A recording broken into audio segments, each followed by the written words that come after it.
Halo, assalamualaikum warahmatullahi wabarakatuh teman-teman. Jumpa lagi di channel saya Wawan Novianto. Dan di video kali ini saya akan bahas tentang adjective clause lagi. Dan ini part 3 ya, part 3. Setelah RPS, RPO, dan sekarang RPP. RPP, Rencana Pelaksanaan Pembelajaran. Bukan ya, Relative Pronoun as Possessive. Oke, beda. Oke, tapi sebelum itu kita bahas soal yang ada di belakang saya ini. Ada sedikit soal ya, pemanasan sembari inget-inget materi yang kemarin. Materinya apa? Linknya ada di atas. Oke, tonton dulu kalau belum nonton. Coba. Ada satu soal dan ini adalah soal nomor 16-40 biasanya ya, yang error analysis. Dan soalnya gini, the Ringling Brothers were 5 brothers which built a small group of performers into the world's largest circus. Oke, ada soal kayak gini. Ini mencari soal yang salah ya, Oke, ini mencari kata yang salah ya teman-teman, mencari kata yang salah. Kira-kira kata yang salah yang mana yang di garis bawah? Alpha, Bravo, Charlie, Delta. Dan jawaban yang benar adalah Alpha, benar banget. Oke, Alpha benar, berarti which ini salah. Kenapa salah? Karena which harusnya who. Oke, kenapa who? Karena the Ringling Brothers were 5 brothers. 5 brothers ini orang, bukan thing.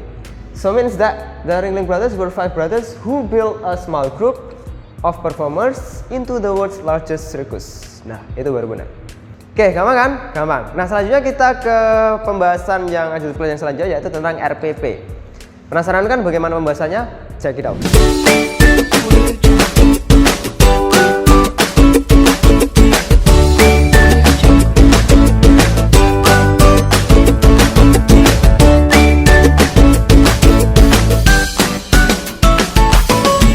Oke teman-teman, sekarang kita saatnya ke adjective clause tipe yang ketiga, yaitu RPP, Rencana Pelaksanaan Pembelajaran. Bukan ya, RPP. RPP itu Relative Pronoun as Possessive. Possessive itu apa? Kepemilikan ya. Jadi kalau ada hubungan kepemilikan, baru kita pakai conjunction atau pakai adjective clause yang RPP ini. Dan conjunctionnya adalah satu. Apa dia? Whose. Satu saja. Kemudian bagaimana kalau yang RPO sama RPS kan ada dua. Kalau untuk thing itu pakainya which atau who. Kalau untuk thing itu pakainya which. Kalau untuk person pakainya who. Pokoknya dibedakan ya kalau untuk RPS sama untuk RPO. Atau kalau di RPO whom ya, bukan who lagi. Nah, kalau di sini, kalau di RPP conjunctionnya satu saja. Dan ini bisa untuk thing, ini bisa untuk thing dan person. Oke, bisa untuk thing dan person. Oke, conjunction satu saja ya, whose. Sebenarnya ada pembagian conjunction lagi sih, tapi untuk di video kali ini kita bahas yang general saja, yang mudah saja dulu, yaitu pakai conjunction whose saja. Oke, kalau misalnya mau ada pembahasan yang lebih detail tentang RPP dengan macam-macam conjunctionnya, mungkin kita akan buatkan di video sesi tersendiri. Atau kita nanti bahas kalau ada soal yang menggunakan conjunction selain whose. Gitu aja ya. Oke, next. Contohnya. Nah, karena ini berbeda dengan jadi adjective clause yang sedikit agak sulit ya daripada RPS sama RPO, saya contohkan dua kalimat yang berbeda dulu. Jadi sebenarnya adjective clause itu adalah dua kalimat yang dijadikan satu. Gitu ya, dua kalimat yang dileburkan jadi satu. Nah, ini saya pisahkan dulu, ada dua kalimat, yaitu Alvin is a student. Kalimat harus ada titiknya. Seva borrows his book. Titik. Nah, di mana his ini adalah baliknya ke Alvin. Nah, gitu ya. Jadi kira-kira nanti kalau di bahasa Indonesia kan, kalau digabung, Alvin yang bukunya Seva pinjam adalah seorang murid. Nah, yang bukunya ada katanya di situ. Berarti kalau ada katanya itu baliknya ke Alvin. Ada hubungan kepemilikan. Gitu ya. Agak sulit. Tapi kalau teman-teman belajar pasti bisa. Next, Alvin is a student, Seva borrows his book. Dimana his adalah berhubungan dengan Alvin. Maksudnya his book itu bukunya Alvin. Nah, kalau digabung menjadi Alvin whose book Seva borrows is a student. Gitu ya. Jadi Alvin yang bukunya Seva pinjam adalah seorang murid. Bisa kan? Bisa. Oke, satu informasi lagi yang ketinggalan tadi ya, satu informasi yang ketinggalan yaitu pola yang mengikuti. Setelah whose ini harus ada noun dulu.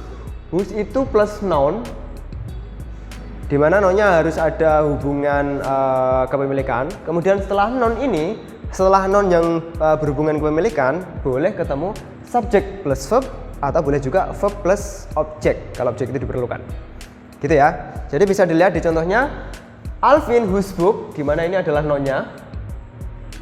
Nah, setelah itu subjek dan verb. Gitu ya. Alvin yang bukunya Seva pinjam adalah seorang murid.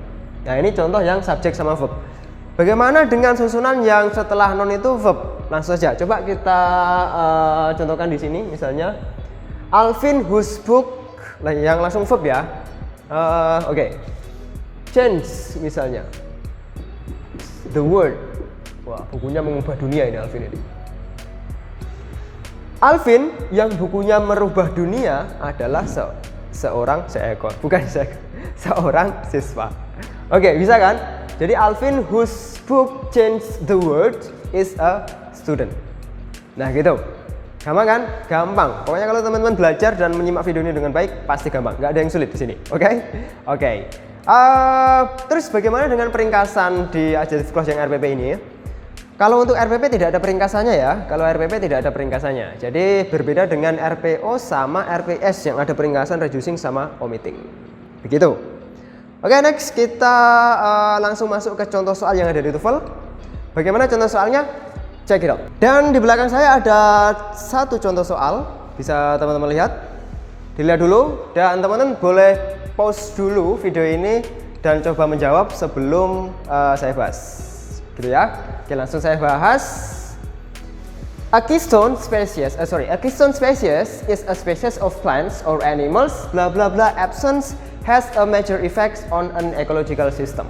Oke, kita bisa analisis dulu dari verbnya dulu ya teman-teman. Jadi kalau ada soal seperti ini biasanya saya mulai dari menganalisa verbnya dulu atau kata kerjanya dulu. Coba kita lihat kata kerjanya ada di mana saja. Ada is. Oke, satu verb. Species of plants or animals absent has. Oke. Ada dua verb. Ini verb ya. Satu, dua verb. Oke, ada dua verb dan ada conjunction-nya atau tidak? Tidak ada. Oke. Kalau ada dua verb asli tanpa ada conjunction berarti soal itu dia butuh conjunction. Oke ya. Nah, kalau kita sudah tahu soal ini butuh conjunction, coba yang ada conjunction-nya antara A, B, C, D yang ada conjunction-nya mana? Yaitu antara Alpha dan Charlie. Benar banget. Kita bisa mengeliminasi its dan juga with its. With ini bukan conjunction ya, tapi preposition. Oke, jadi kita tidak bisa memilih. Oke, nah tinggal ada dua pilihan ini. Kita dilema kan kalau tidak tahu jenis-jenis adjective clause. Oke, jadi hitung-hitungan conjunction saja tanpa tahu ilmunya, conjunction mana yang cocok, kemudian ini adjective clause yang apa, itu belum cukup. Makanya tetap kita harus belajar adjective clause dan juga tipe-tipenya. Oke, next. Kita lihat susunannya ya. Berarti ini dia butuh conjunction.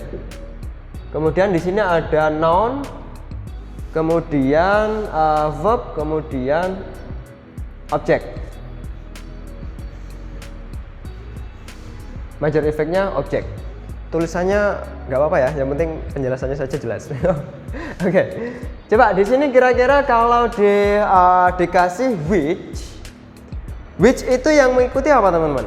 Which itu yang mengikuti boleh yang ada di RPS ya. Kalau di RPS dia plus verb plus objek. Atau dia juga bisa di RPO. Kalau di RPO diikuti subject plus verb. Objeknya bisa ada bisa tidak. Nah, sedangkan di sini kalau ditaruh which setelah which itu ada noun. Kira-kira kalau misalnya pakai which noun di sini kita bisa pakai subject ya. Subject ada verb ada objek lengkap, maka tidak bisa. Oke, which itu diikuti pola tidak lengkap ya. Boleh subject verb tanpa objek, boleh verb objek tanpa subjek. Nah, sedangkan di sini lengkap. Kalau misalnya which kita taruh sini, which subject verb objek. Nah, berarti tidak bisa. Nah, ternyata absence di sini bukan sebagai subjek dari klausanya ya, tetapi sebagai noun yang ada hubungan kepemilikannya. Nah, sehingga yang benar adalah Charlie. Gitu ya. Jadi kalau diartikan bla bla bla bla bla bla bla is species of plants or animals is a species of plants or animals whose yang ketiadaannya atau yang ketidakadaannya itu mempunyai efek yang sangat major, efek yang sangat luar biasa, kayak gitu ya. Nah, jadi impas kalau kita pakai conjunction whose, yang ketidakberadaannya atau yang ketiadaannya mempunyai efek yang sangat major. Pas kan? Impas. Nah, oke, gitu ya. Itu untuk RPP. Kalau teman-teman ada pertanyaan boleh ditanyakan di kolom komentar. Oke, gitu saja untuk video kali ini. Jangan lupa subscribe dan teman-teman boleh like kalau suka dan dislike aja kalau tidak suka. Sampai ketemu di video selanjutnya.